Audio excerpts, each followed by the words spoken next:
तुलसी जी ने जो साहित्य रचा रामचरितमानस, उस पे जब अध्ययन होगा तो ये पता चलेगा एक आदर्श की बात हो रही है।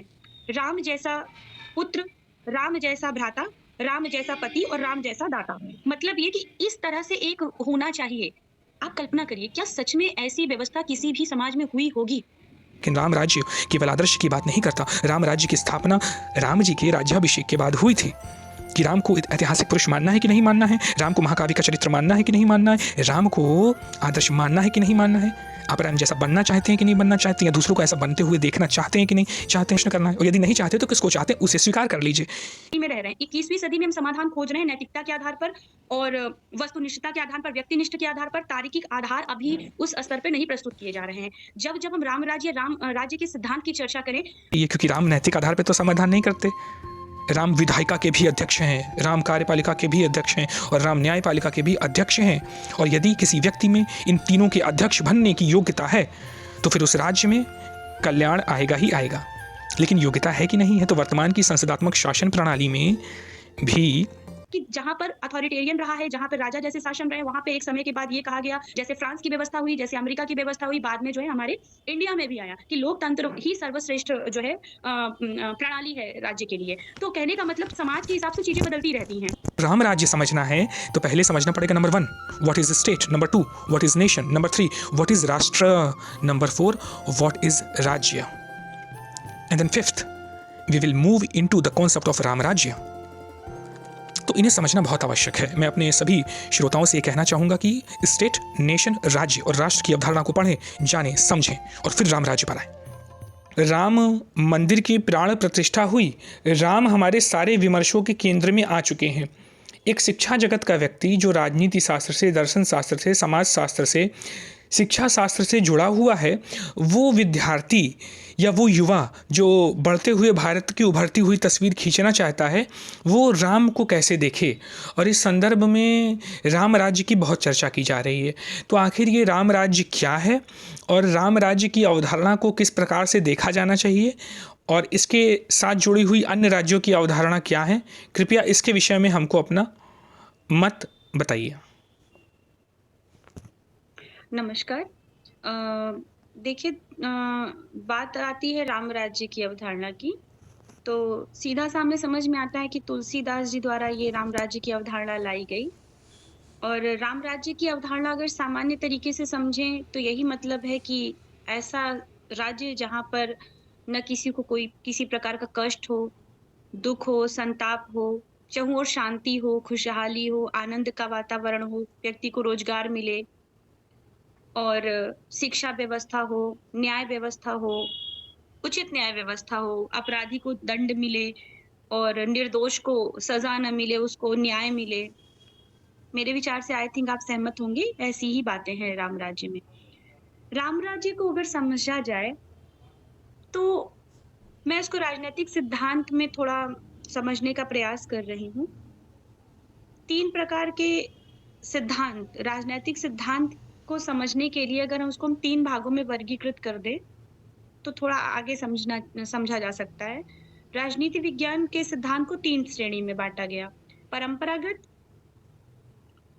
उपागम, आधुनिक उपागम और समकालीन उपागम।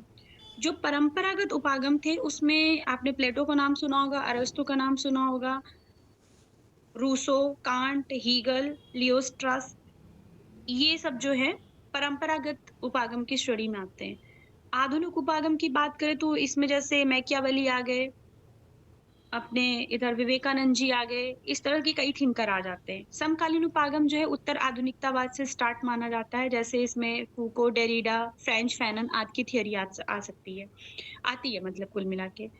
परंपरागत उपागम जब हम राम राज्य को राजनीतिक सिद्धांत के रूप में देखते हैं, उसको हम देखते हैं कि एक आदर्श की बात करता है। आप जब गहराई से बात करेंगे तो आपको पता चलेगा कि हर कॉन्सेप्ट उनका जो है चाहिए के संदर्भ में है कि राम राज्य अगर ऐसा, देखिए तुलसीदास जी एक मानक स्थापित कर रहे हैं।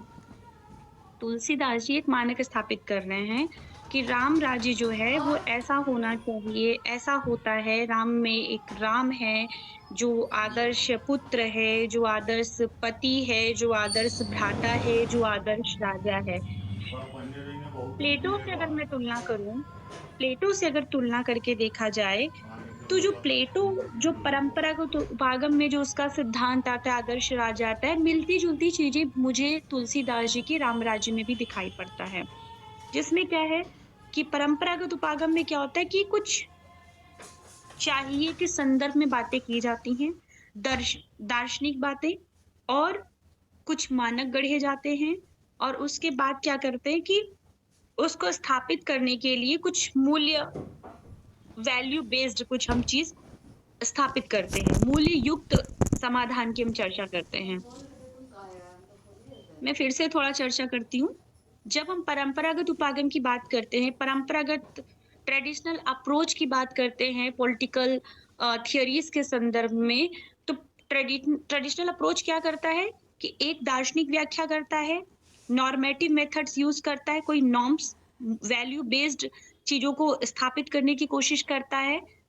प्लेटो को जो आदर्श राज्य था, जिसमें प्लेटो अगर मैं आपको थोड़ा और ले जाना चाहूँगी, प्लेटो के आदर्श राज्य में क्या था? प्लेटो का आदर्श राज्य क्या था? प्लेटो ने एक ऐसे राज्य की कल्पना करी, जिसमें दार्शनिक राजा हो, 3 प्रकार के वर्ग हों, उत्पादक वर्ग, सैनिक वर्ग, शासक वर्ग। उसने ये स्थापना करी, इस तरह की धारणा दी कि उसके आदर्श राज्य में किसी भी प्रकार के कानून व्यवस्था की कोई ज़रूरत नहीं। अब आगे वो एक्सप्लेन करता है कानून व्यवस्था की ज़रूरत क्यों नहीं है? क्योंकि उसके यहाँ दार्शनिक राजा होगा। दार्शनिक राजा से उसका तात्पर्य ये है कि जो बहुत सारी चीज़ों का अध्ययन कर चुका होगा, जिसके अंदर स्वतः विवेक होगा। उसका विवेक इस स्तर का होगा कि कानून की या किसी भी प्रकार की कानून किसी भी कानूनी चीज़ों की आवश्यकता नहीं होगी। आप इधर आइए तुलसी जी के राम राज्य में, वहाँ पे क्या है? वहाँ पे भी राजा की अवधारणा हो रही, राम राजा। राम राजा ऐसे राजा होंगे जिनका विवेक पूर्ण निर्णय ही न्याय व्यवस्था दिलाएगा, ठीक है? आगे चल के प्लेटो के आदर्श राज में हम देखते हैं वो कार्य विशेषीकरण सिद्धांत की चर्चा करते हैं। मतलब ये कि समाज का जो 3 वर्ग है, उत्पादक वर्ग, सैनिक वर्ग, दार्शनिक वर्ग। ये वर्ग क्या करेगा अपने कार्य अपने मतलब जो कार्य करेगा वो अपने वर्ग के जो स्ट्रक्चर उसके अंदर कार्य करेगा। उत्पादक वर्ग का कार्य उत्पादन के कार्यों में लगना, सेवा कार्य करना, ठीक है? और सैनिक वर्ग कार्य है राज्य की रक्षा करना और शासक वर्ग का कार्य है, दार्शनिक राजा का कार्य है अपने प्रजा को खुशहाल रखना, प्रजा की उस तरह से सेवा करना। बात आती है शिक्षा प्रणाली, उसने शिक्षा प्रणाली में भी आदर्श शिक्षा व्यवस्था की बात करी। कुछ शिक्षा व्यवस्था ऐसी उसने दे दी कि जो ताउम्र पढ़ने वाली हो गई है। वर्तमान समय में इसका खंडन भी किया जाता है, लेकिन मैं उस पे नहीं जा रही हूँ। न्याय व्यवस्था पर प्लेटो ने जो अपनी बात रखी वो ये कहते हैं, अपने-अपने कर्तव्य का जब व्यक्ति पालन करता है वही न्याय है। मैं सामान्य बातों में समझा रही हूँ, बहुत डिटेल में नहीं जा रही हूँ। इस तरह से देखा जाए कुछ-कुछ बातें जो है हमें तुलसी जी के राम राज्य में भी दिखाई पड़ता है, आदर्श की बातें हैं। तुलसी जी ने जो साहित्य रचा रामचरितमानस, उस पे जब अध्ययन होगा तो ये पता चलेगा एक आदर्श की बात हो रही है। राम जैसा पुत्र, राम जैसा भ्राता, राम जैसा पति और राम जैसा दाता। मतलब ये कि इस तरह से एक होना चाहिए। आप कल्पना करिए, क्या सच में ऐसी व्यवस्था किसी भी समाज में हुई होगी? स्वतः कल्पना करिए। हम आदर्श बनाते इसलिए हैं ताकि उस आदर्श की प्राप्ति की दिशा में चला जाए। आदर्श एक ऐसी चीज़ है जिसको कभी भी पूर्ण रूप से प्राप्त नहीं किया जा सकता। एक आदर्श के मान लीजिए 10 स्टेप्स है, 10 स्टेप्स में मैक्सिमम आप 9 स्टेप कंप्लीट कर लेंगे लेकिन 1 स्टेप बचा रह जाएगा। और अगर आप 10 के 10 भी स्टेप आपने पूरे कर लिए, अगले ही पल वो 11वां स्टेप तैयार हो जाएगा, 11वां स्टेप रेडी हो जाएगा उसको प्राप्त करने के लिए। तो आदर्श वाली जो बातें हैं, जो आदर्श से संबंधित जो भी साहित्य हैं, जो भी ग्रंथ हैं या जो भी थियरीज़ हैं कुल मिला के, मैं रामराज को थियरी ही कह रही हूँ। जो भी थियरीज़ हैं, उनको पाने के लिए बाकायदा मतलब मानक गढ़े जाते हैं और ये गलत भी नहीं है। समाज में एक किसी भी मतलब एक व्यवस्था को स्थापित करने के लिए आदर्श गढ़ना कोई गलत बात नहीं है। लेकिन जो एक और ध्यान देने वाली बात है, जो राजनीतिक व्यवस्था में हुआ, राजनीतिक सिद्धांतों में हुआ, आधुनिक उपागम आया। आधुनिक उपागम के बाद धीरे-धीरे समकालीन उपागम में आया। कई बार क्या होता है, हमें ये कन्फ्यूज़न हो जाती है कि परंपरागत उपागम का कोई काल रहा होगा। ईसा पूर्व से लेकर कुछ समय से लेकर कुछ समय तक, या 19वीं सदी से लेकर ये 21वीं सदी तक। नहीं, जब-जब आप इसे कालखंडों में बाँटकर अध्ययन करने की कोशिश करेंगे, तब-तब समस्याएँ आएँगी। हमारा कार्य क्या है कि जो ये डिफरेंट कालखंडों में ये जो हमें विचारक मिले या उनके सिद्धांत मिले, उनका अध्ययन हम कुछ अलग तरीके से करें। इसीलिए इसको इस तरह से डिवाइड किया गया राजनीति सिद्धांत की के अप्रोचेस में, परंपरागत, आधुनिक और समकालीन। आधुनिक उपागम जब आया, उसको अगर आप थोड़ा अध्ययन करेंगे तो पाएँगे निकोलस मैकियावेली को आधुनिक उपागम का पितामह माना जाता है। क्या कारण था मैकियावेली जो ये लेकर आता है? मैकियावेली के समय को याद करना होगा। इटली के वो थे मैकियावेली, और वो रोम, मतलब वहाँ पे चर्च का शासन हुआ करता था। मैकियावेली ने तत्कालीन व्यवस्था में बहुत सारी कमियाँ पाई, और मैकियावेली ने जो अपने आनुभविक आधार पर यथार्थवादी जो उनका दृष्टिकोण उन्होंने दिया, जो वैज्ञानिक दृष्टिकोण उन्होंने अपने प्रिंस में या अन्य ग्रंथों में देने की कोशिश की, उन्होंने उस तात्कालीन व्यवस्था में जो खामियाँ देखी, उसके आधार पर उन्होंने ये समझाया कि हमें जो है धर्म को राजनीति से अलग करना पड़ेगा। उ तो और उन्होंने उसके बाद कुछ अन्य विचारक भी आते गए, समय काल परिस्थिति के अनुसार। उन्होंने ये बताया कि कभी-कभी हमें समाज में वैल्यू फ्री भी होना पड़ेगा, वैल्यू मतलब युक्त समाधान की चर्चा करनी पड़ेगी, और साथ ही साथ अध्ययन का विषय महज कानूनी, संस्थागत या किसी व्यक्तिनिष्ठ ना होकर वस्तुनिष्ठ भी होना पड़ेगा। मतलब ये, अभी तक हम जो एक व्यक्तिपरक अध्ययन कर रहे थे, अब हमें वस्तुनिष्ठता की तरफ जाना पड़ेगा। राज्य को समझने के लिए या राज्य की व्यवस्था को समझने के लिए एक आदर्श से हटकर जो उससे संबंधित अध्ययन करने के लिए जो और चीज़ों की आवश्यकता होती है, हमें वहाँ भी जाना पड़ेगा। इसीलिए बाद में आधुनिक जो अप्रोच है, मॉडर्न अप्रोच है, उसका दायरा फैलता गया। इसीलिए बाद में इसको अनौपचारिक उपागम की श्रेणी में भी रखा गया। धीरे-धीरे क्या हुआ, समकालीन उपागम भी आया। समकालीन उपागम ने उत्तर आधुनिकतावाद की चर्चा करी। इसमें फ्रेंच फैनन आए, जिन्होंने और भी मतलब राज्य में जो और भी खामियाँ दिखाई पड़ी थी, जो व्यवस्था थी राजनीतिक सिद्धांतों में, उन उसको और ऐड किया गया। ब्लैक व्हाइट रेसिज़्म वाली जो बातें निकल कर आने लगी, उस पे काम किया। कुल मिला के जो राम राज्य की अवधारणा है, वो अपने आप में एक ट्रेडिशनल अप्रोच है, और ट्रेडिशनल अप्रोच होने के साथ-साथ ये जो एक फिलॉसॉफिकल और नॉर्मेटिव मेथड्स को लाता है। मतलब क्या है कि ये अ, अनुभव और निरीक्षण की इत्यादि की यहाँ उपेक्षा हो रही है कुल मिलाकर के। नैतिक आधारों पर समाधान की चर्चा हो रही है। हम 21वीं सदी में रह रहे हैं। 21वीं सदी में हम समाधान खोज रहे हैं नैतिकता के आधार पर, और वस्तुनिष्ठता के आधार पर, व्यक्तिनिष्ठ के आधार पर। तार्किक आधार अभी उस स्तर पे नहीं प्रस्तुत किए जा रहे हैं। जब-जब हम राम राज्य, राज्य के सिद्धांत की चर्चा करें, अम, वो महज ट्रेडिशनल अप्रोच ना रह जाए, वो समकालीन संदर्भों में भी उसकी व्याख्या होनी चाहिए। ये मेरा मत है। और क्या होना चाहिए के साथ-साथ हम क्या कहते हैं, एक राजा होना चाहिए, लोकतांत्रिक व्यवस्था, हम कह रहे हैं ऐसा भी समाज स्थापित हो सकता है आने वाले सदियों में, जहाँ लोकतांत्रिक व्यवस्था का खंडन भी हो सकता है। आज हम कह रहे हैं लोकतांत्रिक व्यवस्था बहुत अच्छी है, बहुत सही है। कल को ये भी कहा जा सकता है कि लोकतांत्रिक व्यवस्था इस समाज के लिए हितकर नहीं है। और ऐसा भी हो सकता है कि जहाँ पर अथॉरिटेरियन रहा है, जहाँ पर राजा जैसे शासन रहे, वहाँ पे एक समय के बाद ये कहा गया, जैसे फ्रांस की व्यवस्था हुई, जैसे अमेरिका की व्यवस्था हुई, बाद में जो है हमारे इंडिया में भी आया कि लोकतंत्र ही सर्वश्रेष्ठ जो है प्रणाली है राज्य के लिए। तो कहने का मतलब, समाज के हिसाब से चीज़ें बदलती रहती हैं, तो हमें उस पे ध्यान देने की ज़रूरत है। और रही बात ये कि मेरा जो लास्ट ये है सजेशन के लिए, या जो भी मेरा एक अध्ययन मैंने किया, वो ये मुझे समझा रहा है कि क्या है, राम राज्य क्या है? राम राज्य में क्या होना चाहिए? इसके साथ-साथ इस बात पे फ़ोकस होना चाहिए कि क्या चल रहा है वर्तमान में। इस समय वर्तमान जो व्यवस्था है, वर्तमान जो समाज है, वर्तमान जो राजनीति है, वो किस दिशा में जा रही है। तो अ परंपरागत, आधुनिक और समकालीन उपागमों को, अप्रोचेस को लेकर एक नए तरह की चीज़ें गढ़ने की ज़रूरत है। धन्यवाद। अभी तक जो भी राम राज्य पे चर्चा हुई है, इस पे आपका क्या मत है? और राम राज्य को लेकर आपके मन में क्या विचार है, उसको हमारे साथ साझा करिए। देखिए, 22 जनवरी को जो राम मंदिर की प्राण प्रतिष्ठा हुई, इसे हमारे राष्ट्रपति जी ने कहा कि ये भारत के हजार वर्षों का जो सांस्कृतिक इतिहास रहा है, उसका एक युगांतकारी परिवर्तन है। प्राण प्रतिष्ठा को युगांतकारी परिवर्तन क्यों कहा जा रहा है, इस बात पर हमें विचार करना चाहिए। युवाओं को विचार करना चाहिए, समाज शास्त्रियों को विचार करना चाहिए, राजनीति शास्त्रियों को विचार करना चाहिए, और यहाँ तक कि चिंतन करने वाले, दर्शन को देने वाले दार्शनिकों को भी विचार करना चाहिए।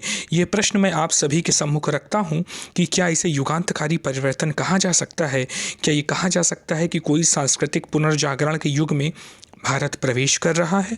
जैसा पुनर्जागरण कभी यूरोप में हुआ, जैसा पुनर्जागरण चीन में हुआ, जापान में हुआ, अन्य अन्य संस्कृतियों में हुआ है, जो हम विश्व इतिहास में पढ़ते हैं। चूँकि राम मंदिर की प्राण प्रतिष्ठा हुई तो राम हमारे विचारों के केंद्र में आ गए। सब लोग कहने लगे कि राम का चरित्र कैसा है, सब लोग कहने लगे कि राम राज्य की स्थापना होनी चाहिए, स्थापना की जानी चाहिए। लेकिन जब हम इस डिस्कोर्स को अध्ययन करते हैं, पढ़ते हैं, सुनते हैं, तो यह स्पष्ट नहीं हो पाता कि राम राज्य की अवधारणा है क्या। तुलसीदास जी ने रामचरितमानस में किस राम राज्य की बात करी? वाल्मीकि जी ने अपने रामायण में किस राम राज्य की बात करी? कंबन ने किस अपनी रामायण में किस राम राज्य की बात करी? या अन्य अन्य जो हमें राम कथाएं मिलती हैं, उसमें किस राम राज्य की बात कर रहे हैं, या किस राम के चरित्र के किस पहलू को हमने मुख्य पहलू बनाया है? यदि आपने राम को अच्छा भ्राता दिखाया तो उस अच्छे भ्राता दिखाने का आधार क्या है? वो आधार ये है कि भरत को जो राज्याभिषेक करने की बात हुई तो राम वनगमन कर गए। यह एक अच्छा भ्राता वो है जब लक्ष्मण मूर्छित हो गए तो वो भाव विवल हो गए और उसे जिलाने का पूरा प्रयास करने लग गए। अच्छा भ्राता कौन सा वाला? अच्छा पति कौन सा वाला? अच्छा मित्र कौन सा वाला? केवट के अच्छे मित्र, हनुमान के अच्छे मित्र, विभीषण के अच्छे मित्र, कौन से मित्र? उसका गुण क्या है? और वर्तमान समय में उसको हम कैसे देखें, उसकी प्रासंगिकता क्या है? इन्हीं सब चीज़ों की चर्चा हम कर सकते हैं। इससे हम मनोविज्ञान को समझ सकते हैं, समाज को समझ सकते हैं। लेकिन मुख्य मुद्दा यहाँ पे राम राज्य का है। राम राज्य यानी इसे व्यवहार में लाना है। व्यवहार में लाना है तो पहले यह समझ लें कि इसका सिद्धांत क्या है, राम राज्य है क्या। तो राम को समझना, राज्य को समझना, फिर राम राज्य को समझना। लेकिन वर्तमान में राज्य तो है नहीं, वर्तमान में तो स्टेट है, वर्तमान में तो नेशन की अवधारणा है और राष्ट्र की अवधारणा है। तो हमको राम राज्य समझना है तो पहले समझना पड़ेगा number 1 what is state, number 2 what is nation, number 3 what is rashtra, number 4 what is rajya, and then 5th we will move into the concept of Ram Rajya. तो इन्हें समझना बहुत आवश्यक है। मैं अपने सभी श्रोताओं से ये कहना चाहूँगा कि स्टेट, नेशन, राज्य और राष्ट्र की अवधारणा को पढ़ें, जानें, समझें और फिर राम राज्य पर आएँ। मैं इन सारे विषयों में थोड़ा थोड़ा बता भी सकता हूँ। जैसे स्टेट है तो स्टेट की एक परिभाषा बनाई गई कि एक निश्चित भूभाग होगा, उस भूभाग में कुछ जनसंख्या निवास करेगी, उस जनसंख्या को संभालने के लिए जो जनसंख्या होगी वो संप्रभुता देगी। किसको देगी? सरकार को देगी। तो सरकार, संप्रभुता, जनसंख्या और निश्चित भूभाग से जो एक अवधारणा जन्म लेगी वो स्टेट की होगी। लेकिन ये राज्य की अवधारणा नहीं है, भारतीय राज्य की। अब आते हैं नेशन की। तो नेशन स्टेट की अवधारणा आई। नेशन स्टेट की अवधारणा किसने दी है? यूरोप ने दी है। यूरोप महाद्वीप था, महाद्वीप में छोटे छोटे छोटे छोटे देश थे, वो अपने आप को नेशन मानते थे। तो नेशन की एक अस्मिता आई कि ये जर्मनी है, ये पोलैंड है, ये चेकोस्लोवाकिया है, ये स्पेन है, ये पुर्तगाल है। अस्मिता, पहचान बनाने के लिए जो भावना आई, नेशन की आई। लेकिन ये राष्ट्र की अवधारणा नहीं है। राष्ट्र की अवधारणा में निश्चित भूभाग होगा, जनसंख्या भी होगी, सरकार भी होगी और संप्रभुता भी होगी। लेकिन एक आत्मिक एकता होगी अंदर से, जिसे आप आध्यात्मिक एकता कह सकते हो या सेंस ऑफ बिलोंगिंगनेस कह सकते हो। अमेरिका में बैठा हुआ कोई व्यक्ति भी हमारे राष्ट्र का हिस्सा हो सकता है, क्योंकि उसके अंदर सेंस ऑफ बिलोंगिंगनेस है, तो वो राष्ट्र होता है। फिर राज्य की बहुत व्यापक अवधारणा है, बहुत व्यापक अवधारणा है। इसे कौटिल्य भी देते हैं, इसे बृहस्पति भी देते हैं, इसे विदुर के शास्त्र में भी समझा जा सकता है, महाभारत में भी इसके कई प्रकरण आते हैं कि राज्य क्या है। लेकिन उन सारे सैद्धांतिक विषयों पे ना जाकर मैं अब सीधे मुद्दे पे आता हूँ कि राम राज्य क्या है। तो एक बहुत ही प्रसिद्ध जो उक्ति है तुलसीदास जी की, वो सब लोग जानते हैं, मैं उसे दोहरा मात्र देता हूँ कि दैहिक दैविक भौतिक तापा, राम राज नहीं काहू व्यापा, सब नर करें परस्पर प्रीति, चलहीं स्वधर्म निरत श्रुत नीति। सब स्वधर्म में चल रहे हैं, सब प्रीति कर रहे हैं, किसी प्रकार का ताप या दुख नहीं है, चाहे वो भौतिक हो, यानी घर सबके पास है, पानी सबके पास है, कोई दैविक नहीं है, अर्थात बाढ़ आदि हो गई है तो भी, या मन में एकता आ रही है, और भौतिक भी नहीं है। फिर क्या कहा गया, ना ही दरिद्र को दुख न दीना, ना ही को अबुद्ध लक्षण ही ना। कोई मूर्ख नहीं है, सबके पास शिक्षा है, सब गुणों से युक्त है, कोई दुखी नहीं है। फिर क्या कहा गया, राम भक्ति रत नर अरु नारी, सकल परम गति के अधिकारी। यानी राम भक्ति रत नर अरु नारी, सब लोग राम की भक्ति कर रहे हैं। राम मतलब क्या, जो सबके हृदय में रमण करता है, जो आदर्श है, जो मर्यादा पुरुषोत्तम है। यानी सब लोग अपने जीवन में एक आदर्श को धारण किए हैं, एक मर्यादा को धारण किए। राम भक्तिरत नर अनुरारी, सकल परम गति के अधिकारी। लेकिन यह तो तुलसीदास जी ने कहा, लेकिन इस राम राज्य की शुरुआत की जो अभिव्यक्ति होती है वो वाल्मीकि जी के रामायण से होती है। वाल्मीकि जी ने रामायण किस परिस्थिति में रचा, पहला श्लोक क्या था, आप सब जानते ही होंगे। मैं 2 मिनट में एक छोटी सी कहानी सुना करके, संदर्भ सुना करके राम राज्य की बात को बताऊंगा। वाल्मीकि ऋषि गंगा नदी में नहाने के लिए जा रहे थे, ब्रह्म मुहूर्त का समय था, भरद्वाज मुनि उनका वस्त्र लिए चल रहे थे। रास्ते में तमसा नदी पड़ी, उन्होंने कहा तमसा नदी में स्नान कर लेते हैं, वो स्नान करने लगे। तभी उन्होंने 2 पक्षियों को देखा, वो पक्षी आपस में रमण कर रहे थे, मैथुन कर रहे थे। वाल्मीकि जी हर्षित हो गए। तभी एक तीर आया, वो तीर आकर नर पक्षी को लग गया, वो मर गया। उसे देखकर जो दूसरा पक्षी था, वह दूसरा पक्षी वो भी तड़प तड़प के मर गया। उन्होंने अगल बगल देखा तो एक शिकारी आया। जब शिकारी आया तो वाल्मीकि जी के मन में वेदना उत्पन्न हुई और स्वतः ही बिना किसी प्रयास के उन्होंने कहा, जो वाल्मीकि रामायण का प्रथम श्लोक बना, माँ निषाद प्रतिष्ठा त्वम गमः शाश्वती समः, यत क्रौंच मिथुनादेकम अवधि काम मोहितम।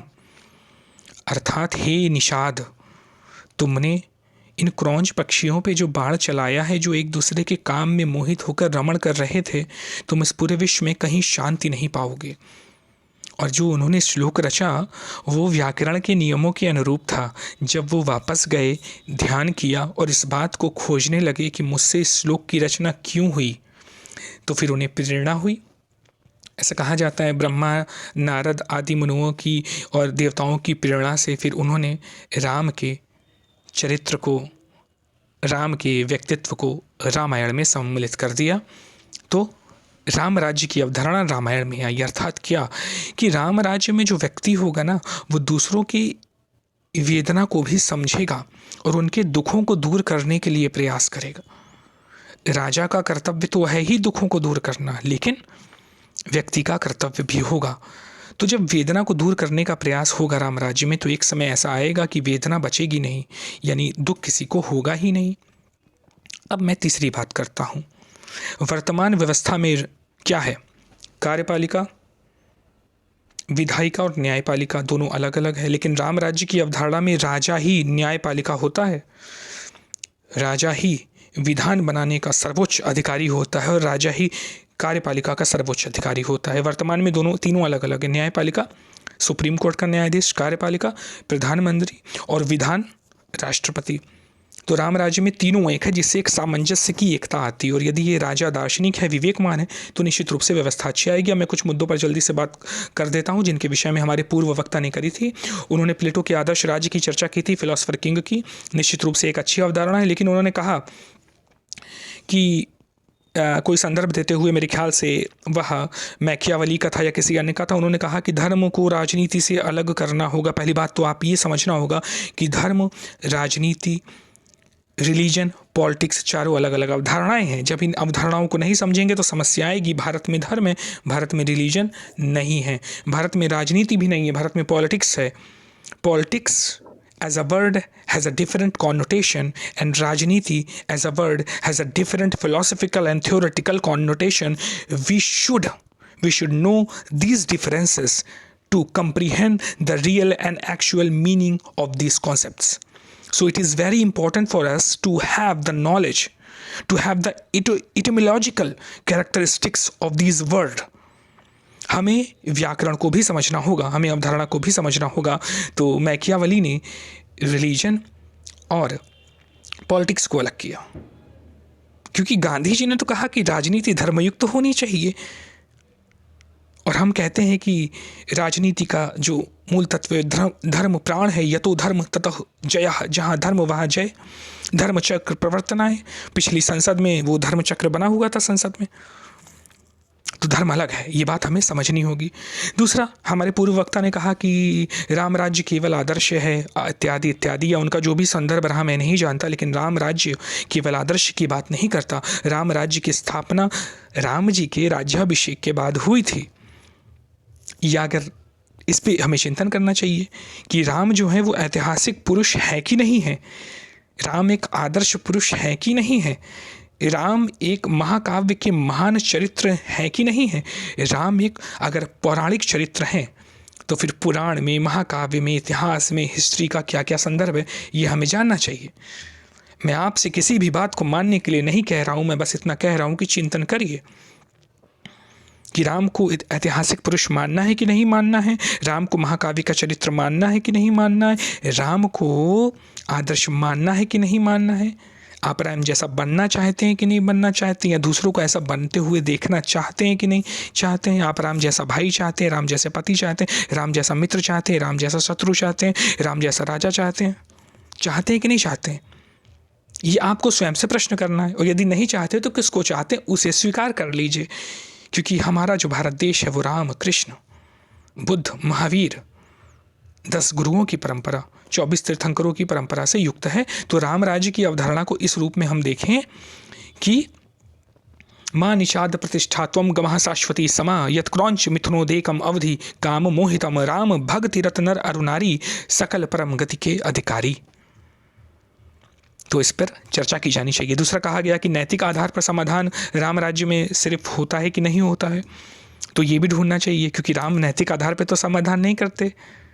राम विधायिका के भी अध्यक्ष हैं, राम कार्यपालिका के भी अध्यक्ष हैं, और राम न्यायपालिका के भी अध्यक्ष हैं।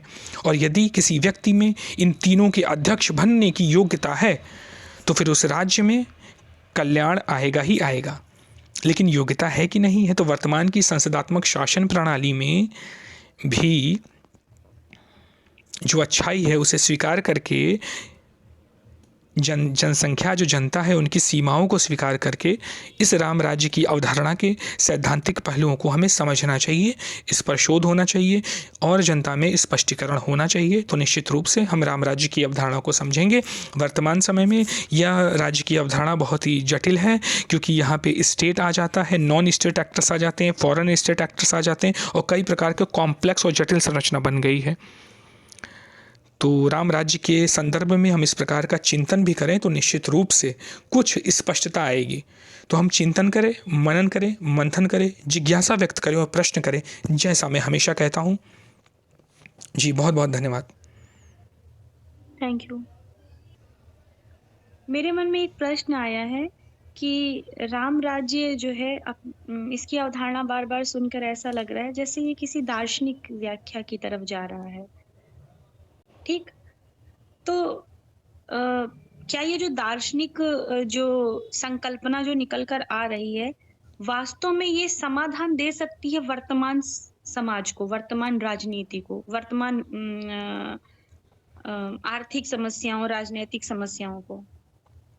जी, बहुत ही महत्वपूर्ण प्रश्न पूछा गया है और इस प्रश्न पर संपूर्ण भारतवर्ष में भी विचार और विमर्श होना चाहिए। प्रश्न जहाँ तक मैं समझ पाया हूँ वो यह है कि राम राज्य की अवधारणा की जो व्याख्या सामने निकल रही है, जो हम देख रहे हैं वो एक दार्शनिक अवधारणा, एक दार्शनिक व्याख्या है। तो क्या ये दार्शनिक व्याख्या समाज की, राजनीति की, अर्थव्यवस्था की व अन्य रक्षा की, डिफेंस की, व्यापार की समस्याओं का समाधान कर सकती है? और समाधान कर सकती है तो राम राज्य की अवधारणा में इसका क्या वर्णन मिलता है, इसकी क्या व्याख्या मिलती है? तो निश्चित रूप से एक बहुत ही महत्वपूर्ण प्रश्न है। देखिए इसका उत्तर क्या है? उत्तर ये है कि समाज का निर्माण कैसा होगा, समाज में किस व्यवस्था को अपनाएंगे, व्यक्ति और राज्य के किस संबंधों को अपनाया जाएगा, रक्षा के क्षेत्र में हमारा मत क्या होगा, ये निर्धारण कौन करता है? ये निर्धारण व्यक्ति करता है। व्यक्ति का संचालन किससे होता है? व्यक्ति का संचालन विचार से होता है। विचार की उत्पत्ति कहाँ से होती है? यह विचार जब व्यक्ति जन्म लेता है तो उसे अपने माता पिता, परिवार, शिक्षा या शास्त्रों से या किताबों से मिलती है। जो शास्त्र में लिखा है, जो किताब में लिखा है, जो परिवार बता रहा है, जो मीडिया बता रहा है, उसकी उत्पत्ति कहाँ से होती है? उसकी उत्पत्ति एक व्यवस्थित चिंतन से होती है। वो व्यवस्थित चिंतन कहाँ मिलता है? वो व्यवस्थित चिंतन हमें दर्शन देता है। तो सब कुछ, इसीलिए तो कहा जाता है ना, philosophy is a mother of all sciences. दर्शन सभी विषयों की जननी है। जननी किस रूप में? जननी इस रूप में है कि वो उसके स्वरूप का निर्धारण करती है। 1947 में देश आज़ाद हुआ। भारत किस प्रकार की अर्थव्यवस्था को अपनाएगा, ये किसने बताया? ये विचार ने बताया, उस दर्शन ने बताया। किस दर्शन ने बताया? तत्कालीन समय के जो हमारे शासक थे, वो जिस राजनैतिक व्यवस्था से प्रेरित थे उसे उन्होंने अपनाया। 1991 लिबरलाइजेशन, प्राइवेटाइजेशन एंड ग्लोबलाइजेशन में अर्थव्यवस्था के किस स्वरूप को अपनाया और पूर्व की कौन सा स्वरूप ढह गया? पहले हम किस मॉडल पे चल रहे थे? समाजवादी अर्थव्यवस्था के। फिर किस मॉडल को अपनाया? सुधार किया, बाजार को खोला, पूंजीवादी। तो जिस तरह का शासक होगा, जिस प्रकार की परिस्थिति होगी, जैसा आपका चिंतन होगा, वो निर्णयों को करवाएगा। तो राम राज्य के जब दार्शनिक चिंतन को हम समझेंगे और यह जानेंगे कि उसमें किस प्रकार के समाज को स्वीकार किया गया है, किस प्रकार की राजनीति को स्वीकार किया गया है, किस प्रकार की न्याय व्यवस्था को स्वीकार किया गया है, और जब ये बताया जा रहा है तो वर्तमान के समाज में, वर्तमान की राजनीति में, वर्तमान की न्याय व्यवस्था में क्या परिवर्तन है राम के काल से, तब फिर चीज़ें स्पष्ट होंगी। तो किसी भी चीज़ों के, समाज के निर्माण के लिए दार्शनिक स्पष्टता होनी चाहिए। दार्शनिक स्पष्टता है तो बहुत अच्छा है, क्योंकि दार्शनिक स्पष्टता ही चीज़ों का निर्माण करेगी। फिर शासक किस दर्शन का चयन करता है, ये महत्वपूर्ण है। नेहरू जी हमारे प्रथम प्रधानमंत्री हुए, लाल बहादुर शास्त्री हुए। लाल बहादुर शास्त्री की अपनी पद्धति थी, नेहरू जी की अपनी पद्धति थी। और विदेश नीति में तो कहा जाता है कि जो व्यक्तित्व होता है वो 10% ही विदेश नीति को प्रभावित करता है, लेकिन घरेलू नीति में जो शासक का व्यक्तित्व होता है वो 50% तक चीज़ों को प्रभावित करता है। तो उस रूप में हमें देखना चाहिए। और ये निश्चित रूप से जो आपने प्रश्न पूछा है बहुत ज़्यादा महत्वपूर्ण है।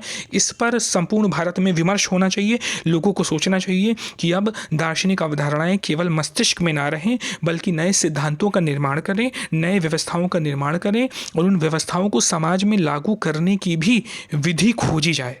केवल ये शब्द बनकर ना रह जाए कि राम राज्य, केवल अवधारणा बन के ना रह जाए कि राम राज्य, उसे कैसे हमें व्यवहार में लाना है, इसका भी चिंतन हो, मनन हो, मंथन हो। जिज्ञासा प्रकट करिए, प्रश्न पूछिए। मैं तो हमेशा सदा से यही कहता हूँ। Thank you.